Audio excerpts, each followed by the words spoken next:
भगवान की कृपा से देवराज इंद्र जब नहुष का पतन हो गया तो समस्त लोकपाल सहित ऋषियों ने, अगस्त्य जी ने देवराज इंद्र से कहा अब आप निर्विघ्न हैं, इंद्रासन पर विराजमान होइए। देवराज इंद्र का बहुत मंगल स्वस्ति वाचन करते हुए इस पद पर विराजमान किया। पीछे के चरित्र में हमें शिक्षा मिलती है कि एक मृत्युलोक का राजा ऋषियों के आशीर्वाद से त्रिभुवनपति देवराज इंद्र पद पर बैठा। पद का अभिमान उन्हीं संत महापुरुषों का, महर्षियों का घोर अपमान कर दिया। उनसे पालकी ढोवाई, उनके सर पर लात मारा। परिणाम देवराज इंद्र से अजगर योनि को प्राप्त हो गए। 10,000 वर्ष तक बड़ा दुख में जीवन अजगर योनि का। भगवत प्रेमी महात्माओं की जो हमें संगति मिलती है भगवान की हेतु की कृपा से मिलती है। शांत भाव से उनके अनुकूल चलते जाओ, अध्यात्म में उठते चले जाओगे। आशीर्वाद मांगने की जरूरत नहीं, बस उनके वचनों को पकड़ते चले जाओ। ये महाप्रस्थान का मार्ग है, पीछे लौट के नहीं देखा जाता, इसमें आगे ही कदम बढ़ाए जाते हैं। ये भगवत मार्ग है, अपने आप आगे बढ़ते चले जाओगे। ये आप छोटी बात मत समझना कि आपको जो सौभाग्य मिला है ये छोटी बात नहीं। श्री धाम वृंदावन की परम पावन भूमि में बैठकर सत्संग सुनना और अत्यंत आगम निगम पुराण अगोचर जो हमारी प्रिया जो हैं, जो लाल जो हैं, बोले लाल जो तो सर्वत्र, यहां जो विराजमान लाल जो है अत्यंत महान प्रेम स्वरूप है। वो केवल लाडली जी की कृपा से ही दृष्टिगोचर होते हैं। अवतार लीला में प्रभु उतना ही रूप धारण करते हैं जितने जो महाभागवत जन है सह जाएं, लेकिन निकुंज में जो उनका स्वरूप विराजमान है वो केवल सहचरियों की ही दृष्टि में आता है।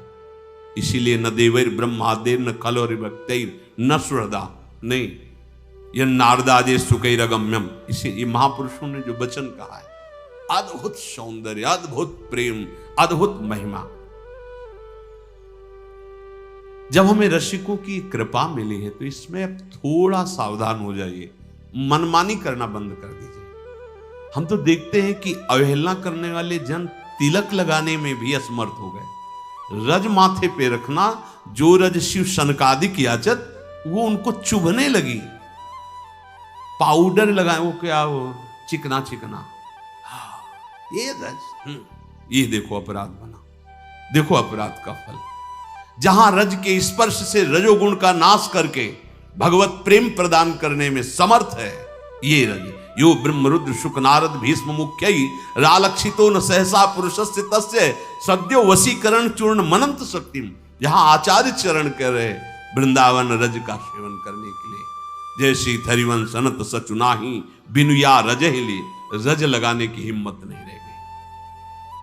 बहुत सावधान। संत कृपा से उच्च पदवी की प्राप्ति, वही अपमान होने से कितने तिर्यक योनि में पहुंच गए, नीच योनि में पहुंच गए। शल्य जी युधिष्ठिर से कहते हैं, पत्नी सहित इंद्र को भी कई बार दुख उठाना पड़ा है, इसलिए आप इतना दुखी न हो कि आपको अपने भाइयों सहित, द्रौपदी सहित बहुत कष्ट उठाने पड़ रहे हैं। जैसे इंद्र ने वृत्तासुर को मारकर अपना राज्य प्राप्ति किया, इसी प्रकार तुम इन अधर्मियों का विनाश करोगे।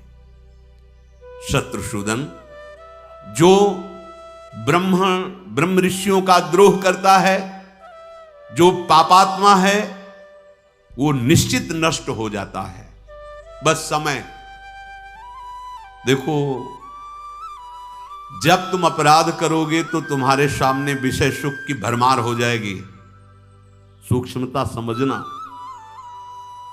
जो जो तुम, क्योंकि तुम्हारे सुकृत नष्ट करने, अब तुम्हें दंड देना है।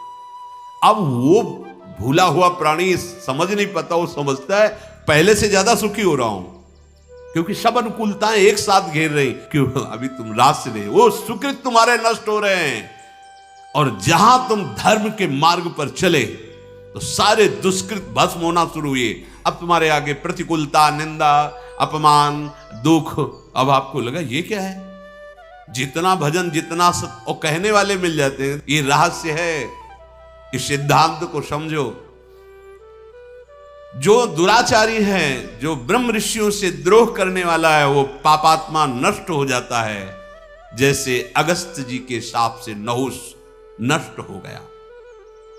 इसलिए तुम्हें बिल्कुल भय नहीं, संकोच नहीं। ये दुर्योधन अपने पाप से ही नष्ट हो जाएगा, शल्य कह रहे हैं।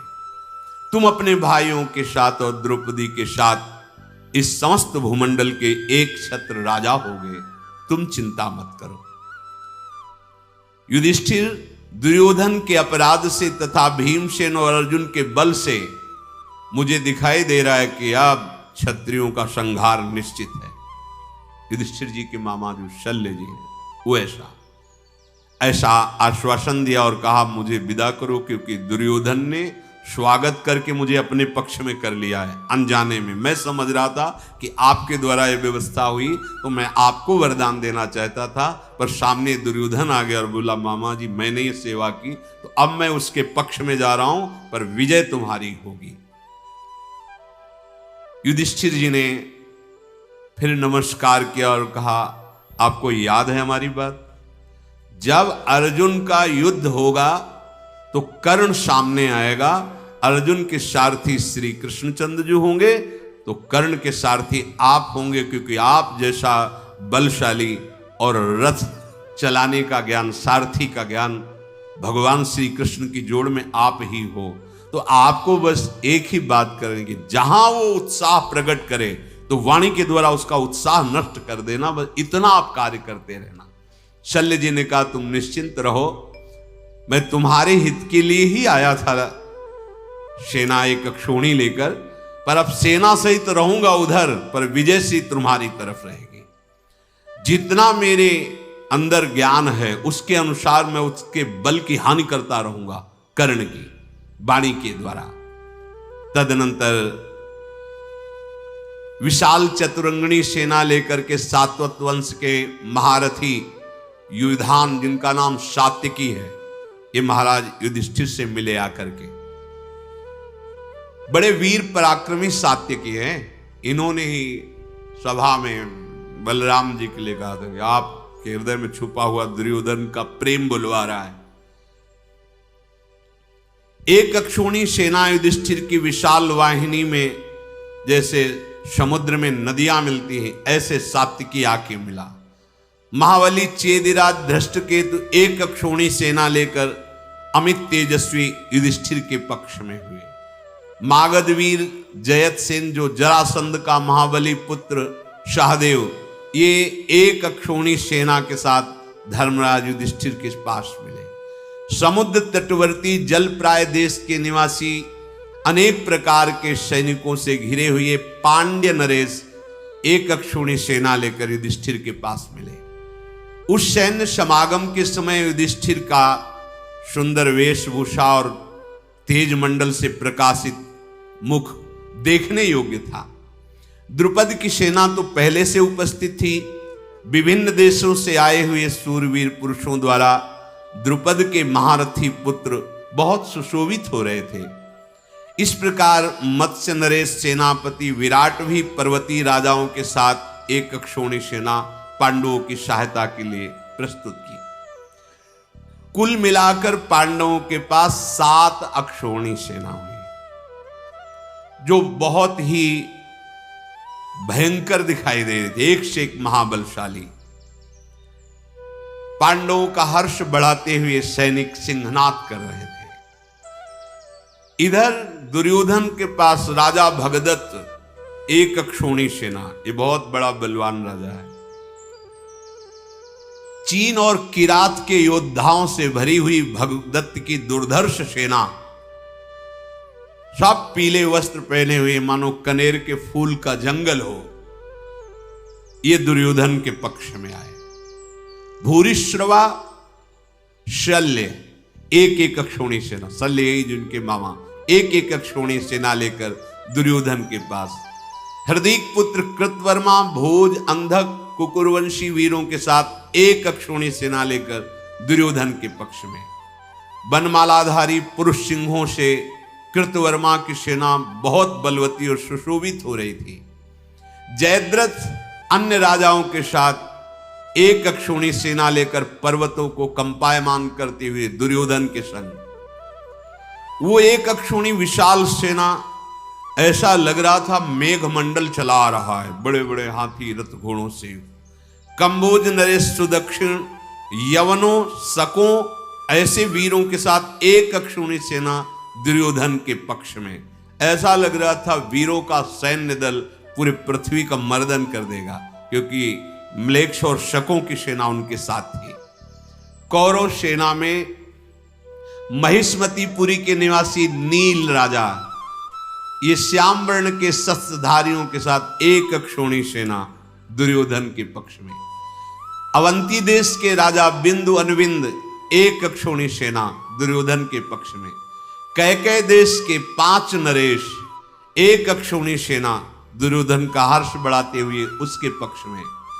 तदनंतर इधर उधर से समस्त महामना नरेशों की और 3 अक्षौणी सेनाएं आकर मिली। अब दुर्योधन के पास 11 अक्षौणी सेना, 11, जिसमें भगवान की एक अक्षौणी नारायणी सेना भी विराजमान है दुर्योधन के पक्ष में। 7 अक्षौणी पांडवों की, 11 अक्षौणी कौरवों की। दुर्योधन अपनी सेना को देखकर भुजा ठोकता है। जब पता चला उधर 7 अक्षौणी, इधर 11 अक्षौणी, वो बहुत आनंदित हो रहा है। हस्तिनापुर में रहने की भी जगह नहीं रह गई, इसलिए कुरजांगल, रोहतक, रोहितिक वन जिसे कहते हैं, मरुभूमि, अहिच्छत्र, कालकूट, गंगा तट, सब जगह निवास स्थान बनवाए और 11 अक्षौणी सेना को वहां विराजमान किया। इधर जब महाराज द्रुपद ने जो ब्राह्मण भेजा था कौरवों की सभा में, वो वहां पहुंचा। कौरवों की सभा में पहुंचकर द्रुपद का वो ब्राह्मण जो भगवान के आदेशानुसार संदेश लेकर आया था, राजा धृतराष्ट्र, भीष्म जी, विदुर जी सबको सम्मान दे करके कहा कि आप लोग सब कुशल से हैं? हमारे महाराज युधिष्ठिर जी ने पूछा है। आप सबका कुशल हो, सबका मंगल हो, आप और आपकी सेना स्वस्थ रहे, ऐसा महाराज युधिष्ठिर ने पूछा है। आप लोग सनातन धर्म को तो जानते ही हैं, क्योंकि भीष्म जी, विदुर जी बड़े बड़े महापुरुष बैठे। इसलिए मैं जो आपको कह रहा हूं वो महाराज युधिष्ठिर के वचन हैं। कह मैं रहा हूं पर वचन महाराज युधिष्ठिर के। महाराज, पहले तो महाराज ने आपको प्रणाम किया है, धृतराष्ट्र से कहा आप और आपके पुत्रों का मंगल कामना की है। अब आप ध्यान से सुनिए कि आपके और पांडु पुत्रों के साथ जो हो रहा है वो आप अच्छी तरह जान रहे हैं। आपके पुत्रों ने पैतृक संपत्ति, जिस सिंहासन पर आप विराजमान है, महाराज पांडु का है, उसको आप जबरदस्ती छीने हुए हैं। पैतृक धन संपत्ति से उनसे बिलक करके 12 वर्ष का वनवास, 1 वर्ष का अज्ञातवास दिया है। चलो, आप हस्तिनापुर का राज्य पैतृक है, ले लो, लेकिन उन्होंने अपने बाहुबल से इंद्रप्रस्थ का राज्य अब उसे वापस कर दो। सारा अधिकार तुम्हारे पुत्र दुर्योधन ने उनकी पैतृक संपत्ति और बाहुबल के द्वारा प्राप्त की हुई संपत्ति पर कर लिया है। अगर युद्ध के द्वारा किया होता तो प्रशंसनीय था, जुआ के द्वारा और कपटी शकुन के छल के द्वारा हुआ है। महात्मा है पांडव, इसलिए तुम्हें क्षमा कर रहे हैं। वो चाहते हैं कि आप छल कपट का आश्रय अब त्याग करके उनको हिस्सा दे दीजिए। धृतराष्ट्र जी, आप सब कुछ जानते थे कि युधिष्ठिर जी को खेलना नहीं आता, फिर आपने बार बार आदेश करके उनको दुख दिया और इस कपटी छली शकुन, दुर्योधन आदि के साथ धोखा किया। पत्नी सहित वीर पांडवों को भरी सभा में अपमानित किया गया। वन में नाना प्रकार के उन्होंने कष्ट सहे। इतना ही नहीं, जैसे कोई पापी पुरुष को परतंत्र होकर रहना पड़े, ऐसे 1 वर्ष के लिए वो दासत्व स्वीकार किए विराट का, जो चक्रवर्ती बादशाह सम्राट पद पर अभिषिक्त हुए, वो वहां दासत्व को प्राप्त हुए। सब आपके किए हुए पहले के अत्याचार भुला करके हमारे महाराज युधिष्ठिर आपसे संधि करना चाहते हैं। आप जानते हैं पांडवों के आचार व्यवहार को, और आप जानते हैं अपने पुत्र दुर्योधन के आचार व्यवहार को। इसलिए आप कर्तव्य को, धर्म को सामने रखकर दुर्योधन को समझाएं। नहीं तो महाराज, अब जो युद्ध होने वाला है उसमें आपके वंश का और क्षत्रियों का संहार निश्चित है। दुर्योधन जिस हेतु को सामने रखकर युद्ध के लिए उत्सुक है, वो नहीं जानता है कि कौरव को नष्ट होने में एक क्षण नहीं लगेगा, क्योंकि वो धर्म से युक्त हैं पांडव। युधिष्ठिर के पास 7 अक्षौणी सेना और अपने पास तुम 11 अक्षौणी सेना देख रहे हो। अरे 11 अक्षौणी सेना क्या, पूरा विश्व तुम्हारे साथ हो तो अकेले गांडीव धनुर्धारी अर्जुन परास्त कर सकते हैं, और ये बात आप भी जानते हैं। तो आप ये समझ लीजिए कि आपकी सेना में जैसे भीष्म और द्रोणाचार्य, तो वहां भगवान श्री कृष्ण विराजमान है, जो अकेले त्रिभुवन को अपने शासन पर रखते हैं।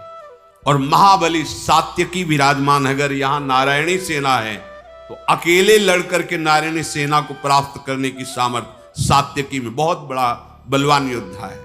और आप जानते हैं कि पांडुपुत्र भीम का क्या बल है, और आप ये भी जानते हैं पुरुष सिंह नकुल सहदेव कैसे हैं।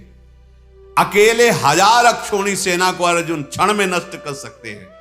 इसलिए अपनी 11 अक्षौणी सेना का अभिमान छोड़ करके गांडीव धनुषधारी अर्जुन के कोप से बचने के लिए आप संधि कर लो, ऐसा वहां से हमें सिखा के भेजा गया कि आपसे विनय करें।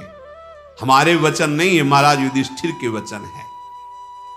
आपसे बार बार प्रार्थना है कि किरीटधारी अर्जुन और सुदर्शन चक्रधारी श्री कृष्ण, कोई भी त्रिभुवन में नहीं है जो इन पर विजय प्राप्त कर सके।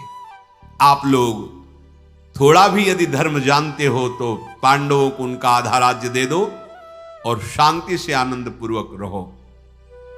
पुरोहित की बात सुनकर महातेजस्वी भीष्म जी पुरोहित को पूजन किया और प्रणाम किया और कहा, ब्रह्मन, हमारे प्रिय पांडव और प्रभु श्री कृष्ण सकुशल हैं। तुमने बताया, ये बड़े सौभाग्य की बात, क्योंकि वो धर्म में तत्पर रहते हैं। पांचों भाई पांडव संधि की इच्छा रखते हैं, ये भी सौभाग्य की बात। उनके मन में पहले युद्ध नहीं आया, संधि आई, इसलिए बहुत प्रशंसनीय बात है। पर आप जब बोल रहे हैं तो बड़ी कड़वाहट महसूस हो रही है आपके वचनों से। होना भी चाहिए, क्योंकि आप तपस्वी ब्राह्मण हैं और आप विपक्ष में आके बोल रहे हैं, पर इतनी तीक्ष्णता ठीक नहीं है। संधि के लिए ऐसे वचन नहीं बोले जाते। निसंदेह पांडवों के साथ छल हुआ, वो वन में कष्ट सहे, वो अपने धर्म से पैतृक संपत्ति प्राप्त करना चाहते, इसमें कोई संशय नहीं। और ये भी निसंदेह किरीटधारी महारथी अर्जुन अस्त्र विद्या में निपुण हैं। ऐसा कौन वीर है जो गांडीव धनुष का वार सह सके। और यह भी सत्य है कि जब श्री कृष्ण सामने हैं तो वज्रधारी इंद्र की भी सामर्थ्य नहीं कि अर्जुन को परास्त कर सके। भीष्म जी ऐसा बोल ही रहे थे कि कर्ण खड़ा हो गया और धृष्टता पूर्वक बोला, भीष्म जी की अवहेलना करते हुए, बस आपको जहां अवसर मिलता है पांडवों और अर्जुन का गीत गाने लगते हो। अगर आप बल देखना चाहते तो मेरी भुजाओं में क्यों नहीं देखते? अकेले मैं पांडवों को परास्त कर दूंगा। बार बार वही शकुनी दुर्योधन ने द्यूत में छल कर लिया, ये कर लिया। अरे जब खेलना नहीं आता था तो क्यों खेलने आ गए? मना कर देते। दुर्योधन के भय से ये संधि प्रस्ताव भेजा जा रहा है, ये कोई समाधान नहीं है। नहीं देंगे दुर्योधन, कर्ण ने कहा। आधा राज्य क्या, 1 इंच जमीन नहीं देंगे। और मैं तुम्हें दिखाऊंगा कि अर्जुन कितना गांडीव धनुषधारी है। कर्ण कह रहे, दुर्योधन तुम निर्भय रहो, भीष्म की बातों पे मत आना। ये सब अपनी बुद्धि की बात कह रहे, मैं बल की बात कह रहा हूं। पांडव अधर्म में युक्त हैं, वो अधर्म में युक्त है, इसलिए उनकी विजय नहीं होगी, क्योंकि वो पहचान लिए गए हैं। वो 12 वर्ष का वनवास हो, 1 वर्ष का अज्ञातवास, फिर बाद में बात करेंगे। भीष्म जी बोले, बहुत बड़े योद्धा हो, अभी अभी देखा था जब गए थे विराट नगर में तो 2 बार भाग पड़े थे। तब कहां गया था तुम्हें अर्जुन को परास्त करने वाला जो वचन बोल रहे हो, कहां तुम्हारा बल गया? तेरा पराक्रम समय समय पर देखा गया तो पीठ दिखा के भाग पड़ा है। काहे को क्षत्रियों का विनाश करने वाली बात बोल रहा है? भीष्म जी ने कहा, ब्राह्मण देवता पांडुनंदन युधिष्ठिर से कहना, महाराज धृतराष्ट्र धर्म का ज्ञान रखने वाले हैं, वो जरूर ऐसा निर्णय करेंगे जिससे तुम्हारा भी मंगल होगा। धृतराष्ट्र ने कर्ण को डांटा और कहा, भीष्म जी का सम्मान करो और क्षमा मांगो, उनके सामने ऐसा नहीं बोलना चाहिए। भीष्म जी हमारे पूर्वज में बुजुर्ग भी हैं और पूर्ण धर्म के ज्ञाता भी हैं। राजा धृतराष्ट्र ने ब्राह्मण को सत्कार करके कहा, तुम जाओ, हम विचार करते हैं पांडवों का हित किसमें होगा। और संजय को बुलाया। धृतराष्ट्र ने कहा, संजय, लोग कहते हैं कि पांडवों के पास भी सेना एकत्रित हो गई, मेरा मन बहुत घबरा रहा है। तुम जाओ, शीघ्र पांडवों के पास जाओ और केवल युधिष्ठिर से मिलना, क्योंकि जानते हैं बहुत करुणा स्वभाव युधिष्ठिर जी का है। उनसे मिलकर आदर पूर्वक कहना कि बड़े पिता ने आपको यह आदेश किया है। इसी शब्द ने तो ये दुख दिया है कि बड़े पिताजी का आदेश है कि आप द्यूत कीड़ा कीजिए। संजय, पांडवों से कहना कि हम उनको बहुत प्यार करते हैं। पांडव लोग कभी मिथ्या नहीं बोलते, कभी वो अधर्म नहीं करते, कभी वो साधु पुरुषों का अपमान नहीं करते। पर देखो, उनको वनवास का कष्ट भोगना पड़ा, तो उनसे कहना कि महाराज के हृदय में बड़ा दुख है कि आपको वनवास का कष्ट भोगना पड़ा। जब भोग चुके हैं इसके बाद पहले दुख जताते तो समझ में आता। देखो, बुद्धि तो है लेकिन इसका प्रयोग सही नहीं हो रहा। देखो, तुम वही बात करना जिससे पांडव हम पे क्रोध न कर बैठे। संजय, मैंने देखा है पांडवों में कभी अधर्म वृत्ति नहीं रही, इसलिए मैं उनसे भयभीत हूं। समझो, ये धृतराष्ट्र में कोई कम बल नहीं है।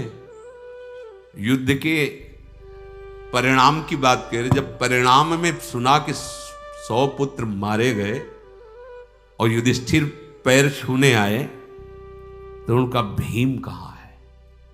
आज मेरा हृदय भीम से मिलना चाहता है। भीम मिलने को गए, भगवान ने पीछे कर दिया और एक लोह की धातु की भीम जैसी मूर्ति सामने से ऐसे करके आलिंग उनको दिखाई तो देता, चूर चूर हो गई, धातु की मूर्ति चूर चूर हो गई। तब सब प्रभु को प्रणाम के बचा लिया। बोले, इस समय इतने आवेश में थे महाराज कि भीम इनके बाहों में आके नष्ट हो जाते। बलवान थे, भगवान व्यासदेव जी के संकल्प से प्रकट हुए हैं। संजय, पांडवों ने बहुत कष्ट सहा है और बड़े बड़े उनके मित्र हो गए हैं। ये मंद बुद्धि दुर्योधन समझता नहीं है, ये क्षुद्र कर्ण की वाणी पर अब भरोसा रख रहा है। मेरा पुत्र दुर्योधन काल के अधीन हो गया है और मेरी भी बुद्धि उससे आसक्त हो गई है। समझ रहे हैं? क्या करूं? ये बड़ा मूर्ख है, मेरी बात समझेगा नहीं और पांडवों का स्वत्व ले लिया है। ये दुर्योधन, ये दुशासन, ये कर्ण मेरे वंश का विनाश करके रहेंगे। ये आरंभ से ही दुष्ट है दुर्योधन। धृतराष्ट्र कह रहे हैं संजय से, ये समझ नहीं रहा है कि किनका भाग हर लिया। अरे, जिनके सहायक भगवान श्री कृष्ण, उनका भाग। भीमसेन से बहुत डर लगता है धृतराष्ट्र जी के। अब तो सात्यकी भी आ गए और भी बहुत से वीर, मेरी भलाई इसी में है, उनको दे दो आधा राज्य। मैं गांडीव धनुषधारी अर्जुन को हर समय देखता रहता हूं स्वप्न में। कि वो मंडलाकार घूम घूम करके बाण चलाकर मेरे पुत्रों का विनाश कर रहे हैं, मेरी सेना का विनाश कर रहे हैं। वीरवर अर्जुन के सामने कोई नहीं ठहर सकता। हे संजय, तुम पांडवों के पास जाकर के कहो कि मैं निश्चिंत हो जाऊं, क्योंकि बहुत डर रहा हूं। तुम उनसे जाकर के कहना कि महाराज तुम्हें बहुत प्यार कर रहे हैं, तुमसे वार्तालाप करना चाहते हैं, तुम जैसा चाहोगे वैसा हो जाएगा। पर ध्यान रखना वहां श्री कृष्ण होंगे, वो बहुत ज्ञान संपन्न है और पांडवों को आत्मा की तरह प्यार करते हैं। अगर तुम्हारे शब्द में थोड़ी भी त्रुटि हुई तो पकड़ जाओगे। ऐसा तुम्हें प्रस्तुत करना कि मैं बिल्कुल प्रसन्न हूं। राजा धृतराष्ट्र की बात सुनकर परम ज्ञानी संजय जी ने, महाराज आप निश्चिंत रहिए, मैं वही बात कहूंगा जिससे आपका हित हो और पांडवों का हित हो। उपलब्ध विराट नगर में गए और युधिष्ठिर से मिले। संजय ने उन्हें प्रणाम किया और बातचीत प्रारंभ की। संजय बड़े प्रसन्न होकर बोले, महाराज आप सकुशल हैं? युधिष्ठिर से, हाँ प्रभु की कृपा से कुशल हैं। महाराज हमारे जो अंबिकानंदन धृतराष्ट्र जी महाराज है वो सकुशल अपनी भेजा है, आप सबकी कुशल भेजा है। महाराज ये बहुत सुनकर प्रसन्न हुई कि आप अपना अज्ञातवास और वनवास पूरा कर लिए, पर आप परम ज्ञानी हैं, आपने सेना क्यों एकत्रित की? क्या आपको पता नहीं कि जिस पक्ष में आपके बुजुर्ग भीष्म पितामह हैं, आपके गुरु द्रोणाचार्य हैं, आप उनसे युद्ध करेंगे? क्या यही आपका स्नेह भाव है? क्या यही आपका धर्म है? आप उनसे युद्ध करेंगे? आपने मुझसे पूछा कि उधर का भाव कैसा है। महाराज धृतराष्ट्र वैसा ही करेंगे जैसा आप चाहोगे, पर दुर्योधन के विषय में मैं नहीं कह सकता। आप लोग दुर्योधन के प्रति द्रोह भाव रखना छोड़ दें। हम देख रहे हैं कि आप में क्रूरता आ रही है। संजय कह रहे, भगवान बैठे सुन रहे हैं। ये आपके लिए उचित नहीं, आप धर्मराज हैं। धृतराष्ट्र ने अपने पुत्रों को आज्ञा दी है कि वो आपसे द्वेष न करें। वो यही चाहते हैं कि आप ब्राह्मणों का पूजन करते हुए आनंद पूर्वक रहें। और मेरी तो सलाह यह है कि आप युद्ध छोड़ दो, भले भीख मांग के आपको खाकर रहना पड़े। आप युद्ध की बात, ये धर्म रहित बात है। आदेश किया है महाराज धृतराष्ट्र ने कि संकट में पड़ने पर भी आपकी बुद्धि कभी बिगड़ती नहीं है। तो अब कैसे बिगड़ गई कि आप 7 अक्षौणी सेना एकत्रित कर लिए युद्ध के लिए? माना कि आप पराक्रमी हो, लेकिन क्या सहनशीलता, सबको प्राण दान करना, क्या यह धर्म नहीं है क्या? राजा धृतराष्ट्र बड़े शांति का आदर करने वाले हैं, इसलिए आपको बिल्कुल ये युद्ध की तैयारी सब हटा देनी चाहिए। मुझे भेजा है कि आप शांति धारण करें। जिसमें सबका विनाश हो रहा हो ऐसा पापमय कार्य आप कैसे कर सकते हैं? फिर तो नरक की प्राप्ति होगी। चाहे जय हो चाहे पराजय, विनाश तो होगा ही। इसलिए आपको बिल्कुल ये सोचना नहीं चाहिए। संजय युधिष्ठिर के, कुंती कुमारों, यदि कौरवों को आप अपना शत्रु समझ करके दंड देंगे या वध करेंगे, उस दशा में आपको अपराध लगेगा, क्योंकि वो आपके कुटुंबी जन हैं। आपका संसार में अपयश होगा कि आपने अपने परिवार का विनाश किया। मैं तो युद्ध में कुछ भी नहीं देख रहा कि जिससे मंगल हो, इसलिए आप युद्ध का तो विचार ही न करें। राजा युधिष्ठिर, मैं संधि कार्य के लिए आया हूं। भीष्म जी, धृतराष्ट्र, ये सबको अभिमत है कि आप संधि कर लें। युधिष्ठिर बोले, आज तुम कैसी बातें कर रहे हो संजय जी से? हमारी तरफ से कभी अधर्म वृत्ति हुई है क्या? तुम हमको कह रहे हो युद्ध करने पर नरक की प्राप्ति होगी? कौन क्षत्रिय ऐसा है जिसके साथ अधर्म किया जाए, बार बार दुख दिया जाए और मांगने पर भी उसका पैतृक संपत्ति में अधिकार ना दिया जाए तो हाथ जोड़कर भीख मांग कर जिए। संजय, निश्चित निश्चित तुम्हारी मति धृतराष्ट्र के पक्ष से ही बोल रही है। हम बिल्कुल चाहते हैं कि युद्ध ना हो, पर वो हमारी पैतृक संपत्ति को वापस कर दें। देखो, जो विषयों का चिंतन करता है वो कभी ना तो शरीर से सुखी रहता है ना मन से। धर्मराज युधिष्ठिर कह रहे हैं, जो विषयों का चिंतन करता है ना शरीर से स्वस्थ सुखी रह सकता है ना मन से। जो विषयों के चिंतन से सर्वथा मुक्त हो जाता है उसे ना देह दुख का भान होता है ना मन दुख का, न स्थूल का ना सूक्ष्म का। प्रज्वलित अग्नि में जैसे ईंधन भस्म हो जाता है उसी प्रकार विषय चिंतन ना करने वाले के सारे पाप भस्म हो जाते हैं, क्योंकि विषय चिंतन नहीं तो भगवत चिंतन होता है। यदि धृतराष्ट्र स्वयं चाहते हैं संधि हो तो हमारे चिंतन का विषय राज्य नहीं है, धर्म है हमारे चिंतन का विषय। हम क्षमता में ही रहेंगे, और अगर वो ऐसा बर्ताव दिखाते हैं फिर अधर्माचरण का, तो फिर हमारा धर्म कहता है हम क्षत्रिय हैं तो हम युद्ध के द्वारा वापस लेंगे।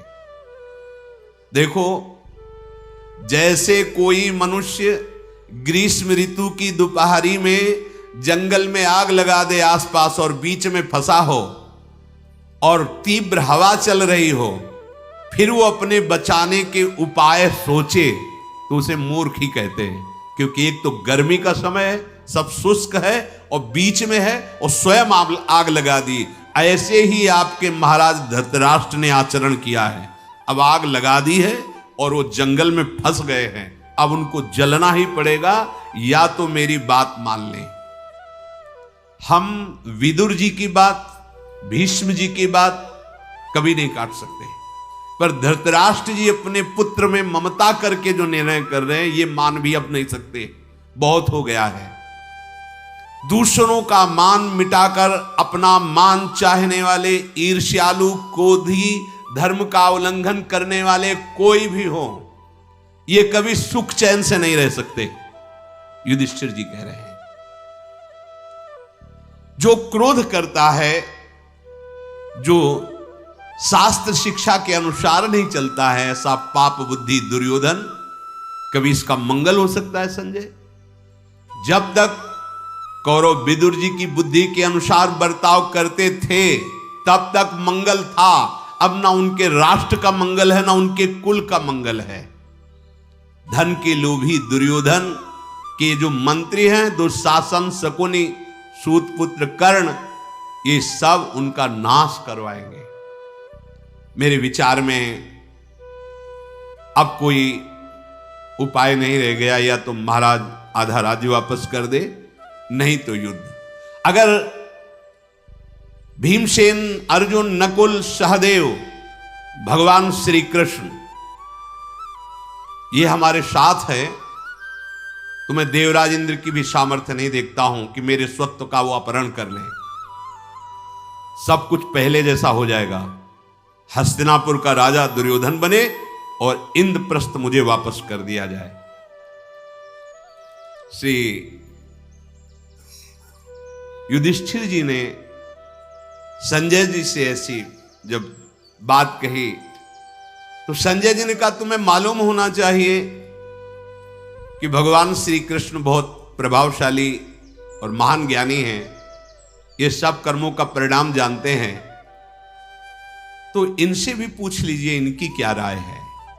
भगवान श्री कृष्ण ने कहा कि संजय, तुम सबको विनाश से बचाना चाहते हो,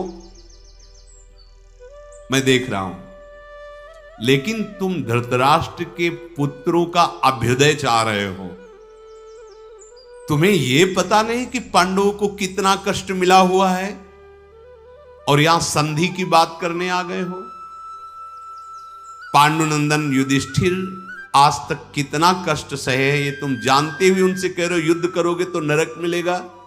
कौन से शास्त्र में लिखा है क्षत्रिय के लिए ऐसा? भगवान श्री कृष्ण। तुम अच्छी तरह जानते हो कि युधिष्ठिर स्वप्न में भी धर्म का लोप नहीं कर सकते। शास्त्रों में जैसा धर्म का वर्णन किया गया है, क्योंकि धर्मराज है स्वयं, इनके एक अंश में भी कहीं त्रुटि नहीं मिलेगी। और आप उनको बोल दिए कि युद्ध करोगे तो नरक मिलेगा। देखो, गृहस्थाश्रम में रह करके कर्म योग के द्वारा कौन सी ऐसी सिद्धि है जो प्राप्त ना हो जाए? भगवान कह रहे हैं कर्म और कर्म योग में अंतर है। कर्म कहते हैं जो मनो इच्छा के अनुसार करते हैं, कर्मयोग कहते हैं जो शास्त्र के अनुसार करते हुए भगवद अर्पण करके भगवान नाम जप करते हैं। कौन सी ऐसी सिद्धि है जो प्राप्त ना हो जाए? भगवान कह रहे कर्मणाहु सिद्धि में के परत्र हित्वा कर्म विद्या सिद्धि में के। जो गृहस्थ आश्रम में है, कर्म योग के द्वारा वो परलोक में परम पद और इस लोक में सब भोगों को प्राप्त कर लेता है। कई बार का जो आपका कर्तव्य कर्म है उसे इस भाव से करो कि इसे भगवान को समर्पित करना है। ये भाव होने पर आपको अधर्माचरण से भय लगेगा, क्योंकि धर्माचरण ही भगवान को समर्पित होता है। शास्त्र सम्मत कर्म, भगवद अर्पित और नाम स्मरण। आप योगी ही हैं। घर में रहते हुए, स्त्री पुत्र परिवार में रहते हुए जो एक महात्मा को पद मिलेगा वही आपको मिलेगा। भगवान कह रहे हैं क्या करना है? भगवान को ही सारे कर्म समर्पित करने हैं और नाम जप करते हुए अपने कर्तव्य कर्म का पालन करो, तो आपको गृहस्थ में होते हुए भी सब लोक परलोक के सुख प्राप्त हो जाएंगे। शेष चर्चा आगे। श्री राधा वल्लभ लाल।